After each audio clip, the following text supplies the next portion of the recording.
Chair recognizes the gentleman from Tennessee, Mr. Burchett, for 5 minutes.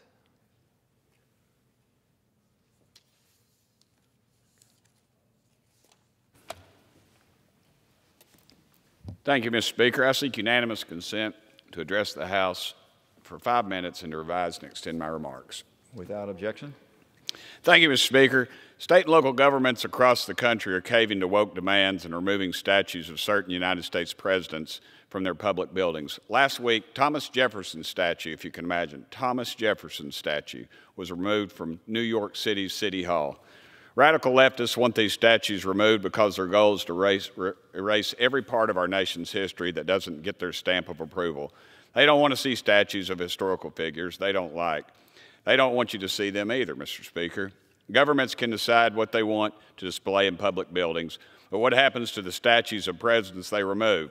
Will they get covered with a tarp or moved to a dusty corner of a basement somewhere? Or even worse than that, will they decorate our country's landfills? Instead of taking up space in some storage or waste facility, statues of U.S. presidents that get removed from government buildings should go to a national memorial garden. That way they can still be viewed by people who want to see them and learn about those who led our country in the past. In fact, there's a pastor in my district who's a good friend of mine who's willing to take presidential statues that these politicians don't want. Pastor Clarence Sexton will start the National Garden himself at Crown College in Powell, Tennessee, where he serves as president.